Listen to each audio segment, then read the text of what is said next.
Evangelion, and I invite you to join me in a captivating exploration of Japanese occupation in the Philippines.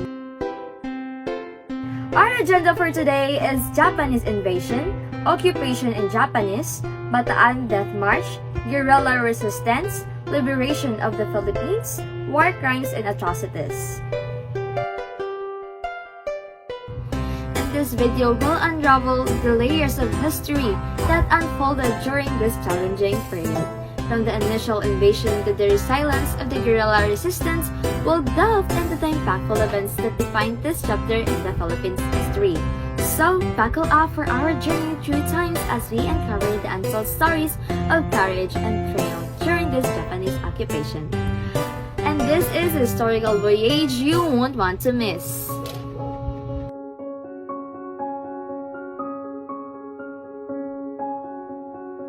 Japanese invasion 1941 to 1942. In the aftermath of the surprise attack on Pearl Harbor on December 7, 1941, Japan swiftly extended its military conquest to Southeast Asia.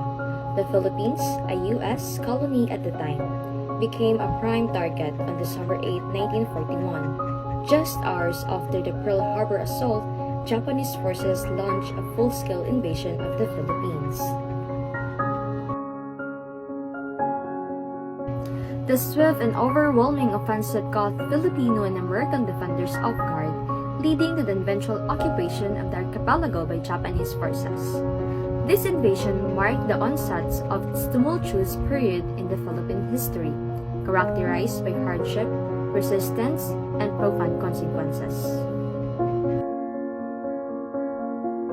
Occupation in Japanese-sponsored government with the Japanese occupation firmly established. A puppet government known as the Second Philippine Republic was inaugurated under the President Jose P. Laurel. The government, however, faced significant challenges as it operated under the influence and control of Japanese authorities. President Laurel grappled with the delicate task of balancing collaboration with the occupiers and addressing the needs and aspirations of the Filipino people.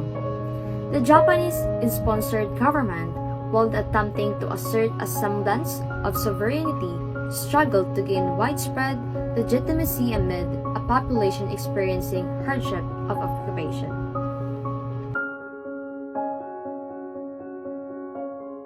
The Bataan Death March.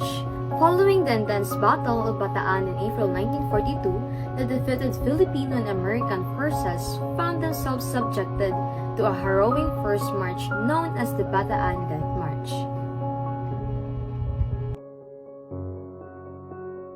Approximately 60,000 to 80,000 prisoners of war were compelled to traverse over 60 miles on foot under the brutal condition, enduring extreme heat, malnutrition, and instances of outright cruelty from their captors.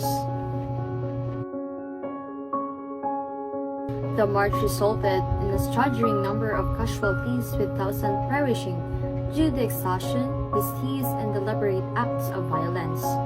The Bataan Death March remains a poignant symbol of the humanity endured during the Japanese occupation. Guerrilla resistance. Despite the oppressive condition imposed by the Japanese occupation, resilient Filipino guerrilla groups emerged throughout the archipelago. These guerrillas, such as the Hukbalahap and the Philippine Scouts, engaged in acts of sabotage, intelligence gathering, and hit-and-run tactics against Japanese forces.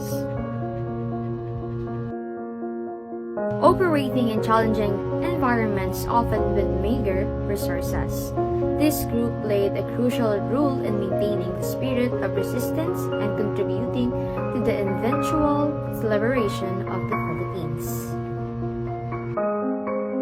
Liberation of the Philippines 1944 to 1945. In October 1944, General Douglas MacArthur fulfilled his promise to return to the Philippines. The liberation campaigns were headed by Allied forces aimed to reclaim the archipelago from the Japanese control. Battle of Manila in 1945 marked a pivotal moment in this campaign, as intense urban fighting ensued resulting in the eventual defeat of Japanese forces. The liberation marked the end of years of Japanese occupation, restoring the Philippines' sovereignty and bringing relief to a population that had endured significant hardships. War crimes and atrocities. The Japanese occupation in the Philippines are marred by a litany of war crimes and atrocities committed against civilians and prisoners of war. The Manila Massacre, systematic abuses, and indiscriminate violence against the non-combatants left a lasting scar on the nation's history. The legacy of these heinous acts continues to be remembered and memorialized as a somber reminder of the toll exacted by war on the Filipino people. As we wrap up our time travel into the Japanese occupation in the Philippines, it's been quite a ride. I am Rhea Bandelion, and I hope you enjoyed learning about this important piece of history. From the invasion to the struggles and eventual freedom, these were big moments for the Philippines. Thanks for hanging out on this journey with me. And until our next adventure, take it easy.